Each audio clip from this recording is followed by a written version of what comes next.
How to recognize a witch. The next evening, after my grandmother had given me my bath, she took me once again into the living room for another story. "Tonight," the old woman said, "I'm going to tell you how to recognize a witch when you see one." "Can you always be sure?" I asked. "No," she said, "you can't, and that's the trouble, but you can make a pretty good guess."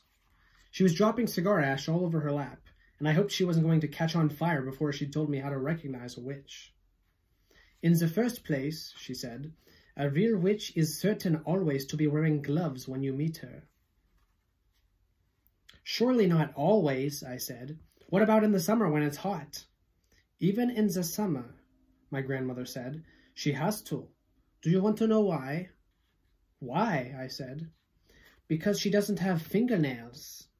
Instead of fingernails, she has thin, curvy claws like a cat, and she wears the gloves to hide them. Mind you, lots of very respectable women wear gloves, especially in winter, so this doesn't help you very much." "Mama used to wear gloves," I said. "Not in the house," my grandmother said. "Witches wear gloves even in the house. They only take them off when they go to bed."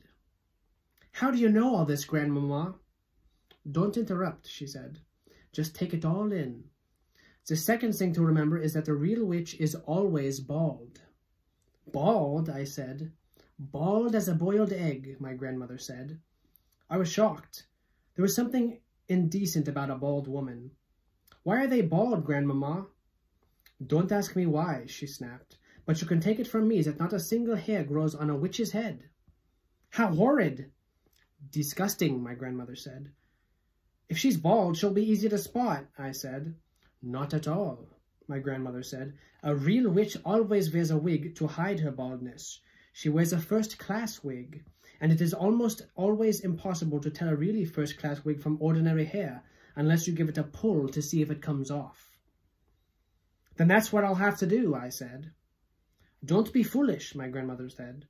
"You can't go around pulling at the hair of every lady you meet, even if she is wearing gloves. Just you try it and see what happens." "So that doesn't help much either," I said. "None of these things are any good on its own," my grandmother said. "It's only when you put them all together that they begin to make a little sense. Mind you," my grandmother went on, "these wigs do cause a rather serious problem for witches."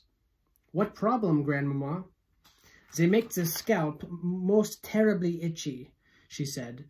"You see, when an actress wears a wig, or if you or I were to wear a wig, we'd be putting it on over our own hair, but a witch has to put it straight onto her naked scalp. And the underneath of a wig is always very rough and scratchy.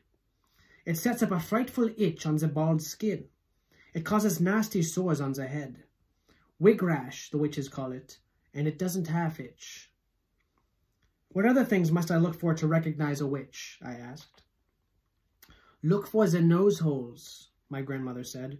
"Witches have slightly larger nose holes than ordinary people.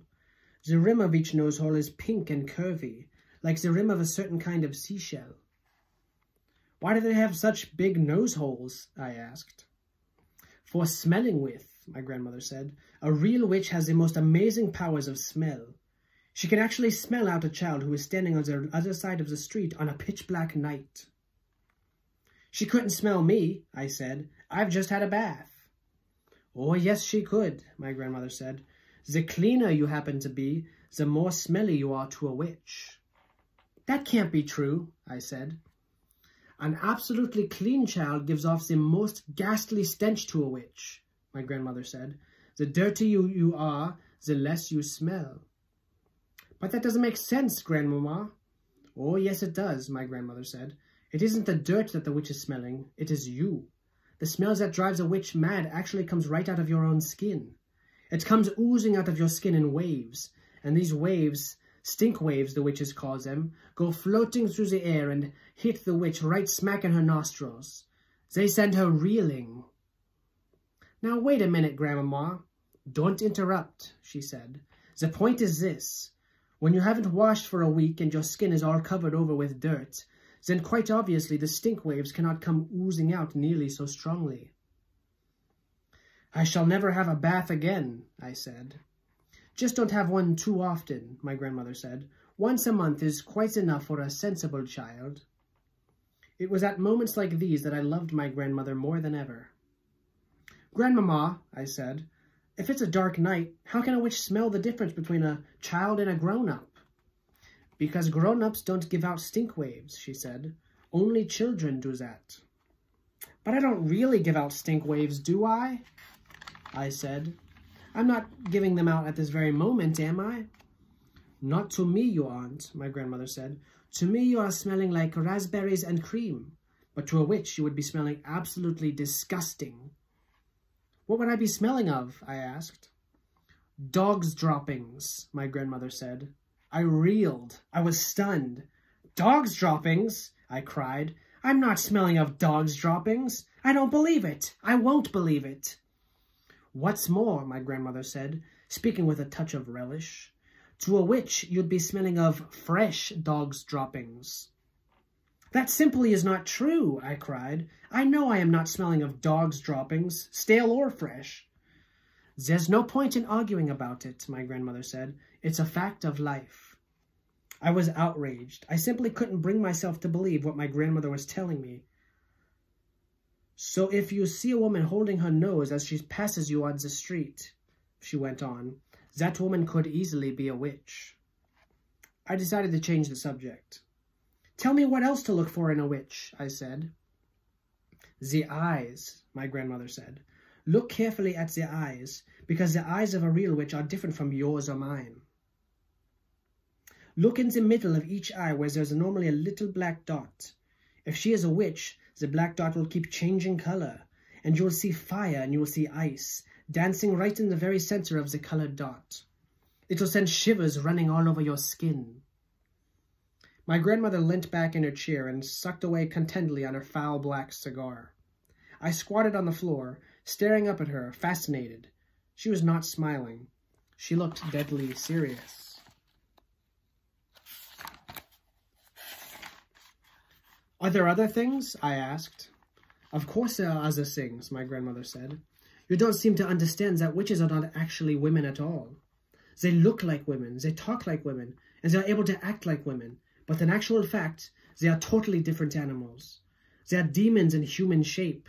That is why they have claws and bald heads and queer noses and peculiar eyes, all of which they have to conceal as best they can from the rest of the world. What else is different about them, Grandmama? The feet, she said. Witches never have toes. No toes, I cried. Then what do they have? They just have feet, my grandmother said. The feet have square ends with no toes on them at all. Does that make it difficult to walk? I asked. Not at all, my grandmother said, but it does give them a problem with their shoes. All ladies like to wear small, rather pointed shoes, but a witch, whose feet are very wide and square at the ends, has the most awful job squeezing her feet into these neat little pointed shoes. Why doesn't she wear wide, comfy shoes with square ends? I asked. She dare not, my grandmother said. Just as she hides her baldness with a wig, she must also hide her ugly witch's feet by squeezing them into pretty shoes. Isn't that terribly uncomfortable? I said. Extremely uncomfortable, my grandmother said, but she has to put up with it.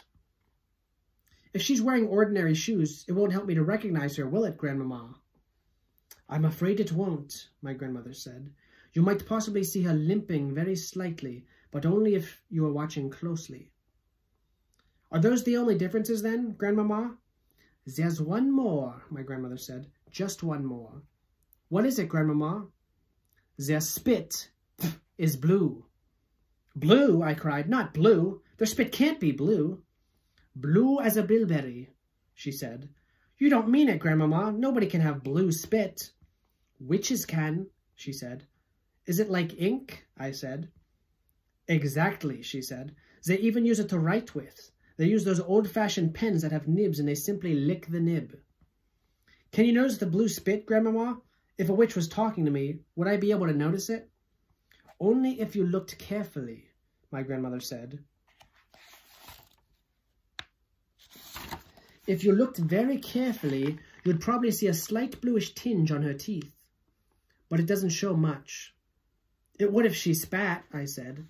Witches never spit, my grandmother said. They daren't. I couldn't believe my grandmother would be lying to me. She went to church every morning of the week, and she said grace before every meal, and somebody who did that would never tell lies. I was beginning to believe every word she spoke.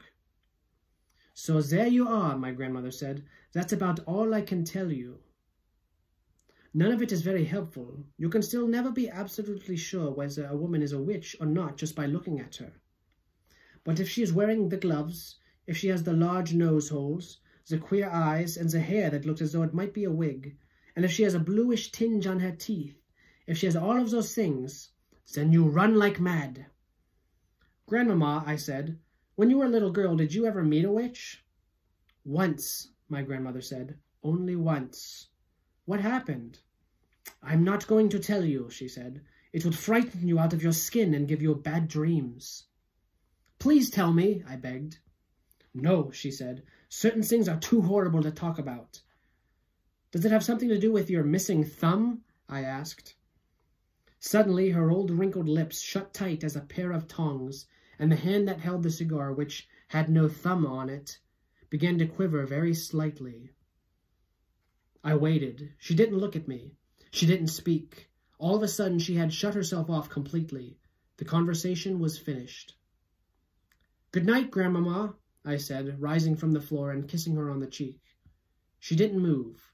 I crept out of the room and went to my bedroom.